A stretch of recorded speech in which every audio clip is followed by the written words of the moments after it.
Apa sebenarnya faktor yang bisa membuat timnas U22 Indonesia bisa mengalahkan Vietnam dan juga Thailand di ajang SEA Games 2023? Ya, apakah keunggulan ini bisa terus dipertahankan dan mengapa Indonesia bisa bermain begitu mengesankan?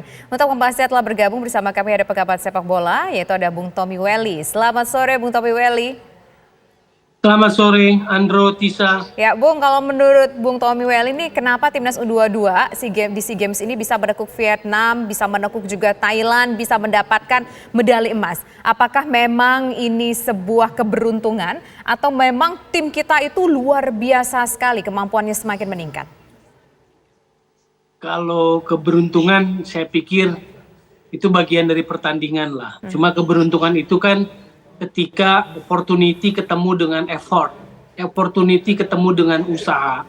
Artinya keberuntungan yang mereka capai katakan karena mereka juga punya effort. Jadi saya lihat bahwa secara sepak bola timnas kita memang menang, unggul dari lawan-lawannya, baik itu Vietnam maupun juga Thailand. Jadi overall kualitas materi, cara bermain dan mentalitas terakhir itu yang akhirnya menentukan mereka jadi pemenang. Jadi saya pikir mereka melengkapi semua aspek yang dibutuhkan untuk jadi juara. Bung Toel, kalau lihat dari materi pemain dan juga pola permainan dari dua babak dan perpanjangan waktu, head to head Indonesia Thailand ini bagaimana Bung Toel melihatnya? Apa memang kita sudah unggul secara komposisi tim, strategi? Kalau pertandingan final kemarin saya pikir secara komposisi tim kita lebih unggul dibanding Thailand. Misalnya di posisi back kiri back kanan kita lebih bagus, baik dalam bertahan maupun menyerang, terutama dalam membantu menyerang. Gelandang kita juga jauh lebih hidup, striker kita juga lebih agresif, lebih eksplosif, sayap-sayap kita juga dibandingkan sayap Thailand.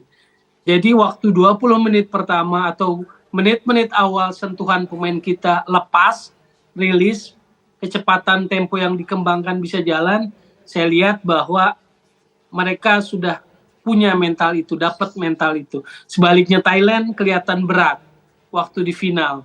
Jadi sebetulnya memang pemain-pemain kita sejak menit awal sudah memperlihatkan keunggulannya. Jadi 10-15 menit awal kita lihat bagaimana respon pemain kita bermain, sebetulnya itu menentukan jalannya pertandingan berikutnya. Dan overall seperti saya bilang tadi di beberapa posisi pemain-pemain kita unggul. Ya, Bung Toel, ini kan kalau kita lihat kualitas pemain kita, cara bermainnya juga sangat-sangat bagus sekali, begitu satu paket yang komplit. Bagaimana untuk menjaga konsistensi ini supaya ini bisa tetap terus terjaga ke depannya untuk setiap ajang-ajang berikutnya, Bung Toel? Yang pertama yang mematangkan mereka kompetisi.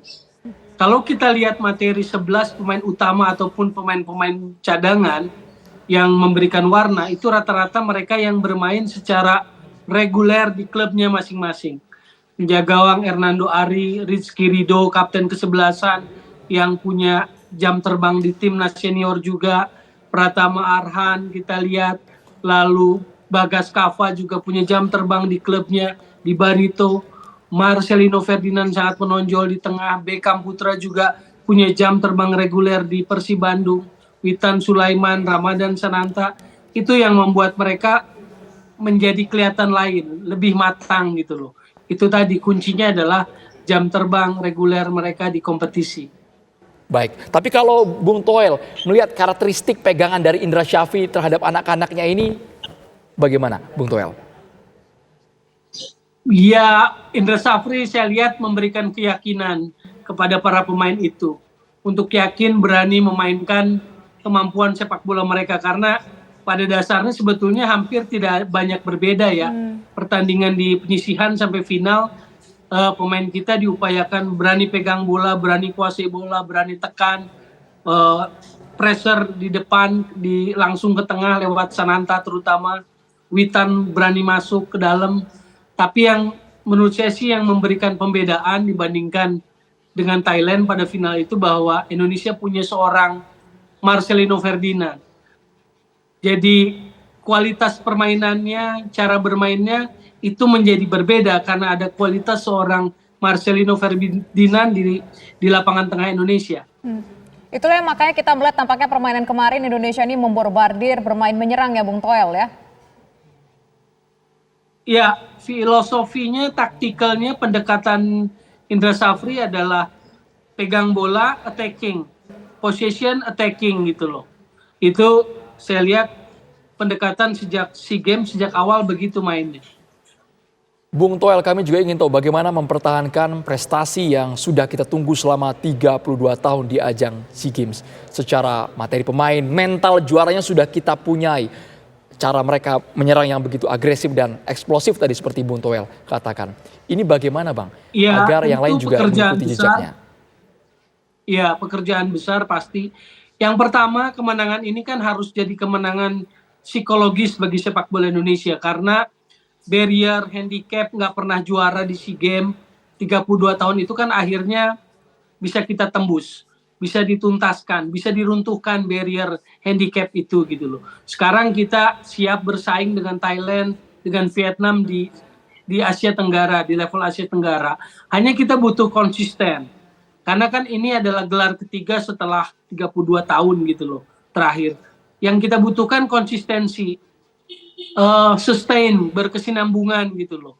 Karena Thailand pun kan kalau kita bicara soal di SEA Games, dia kan 16 kali juara ya. Bahkan dari 93 sampai 2007 itu kan mereka 8 kali berturut-turut. Tapi dengan mereka juara di SEA Games, apakah mereka serta-merta jadi mudah lenggang kangkung di level Asia? Kan enggak. Mereka belum nyaman juga masuk kelompok 12 besar Asia, 8 besar Asia atau 6 besar Asia, mereka belum nyaman. Jadi masih banyak pekerjaan rumah, tetapi kemenangan medali emas SEA Games ini adalah kemenangan psikologis bagi sepak bola Indonesia bahwa kita bisa juara. Barrier itu sudah kita runtuhkan, handicap itu sudah kita runtuhkan. Jadi sebagai stepping stone pertama untuk advance ke level berikutnya gitu loh. Oke, baik. Terima kasih Bung Toel atas waktunya sudah bersedia berbincang bersama kami di program Kabar Petang. Selamat petang Bung Toel. Selamat petang. Terima kasih.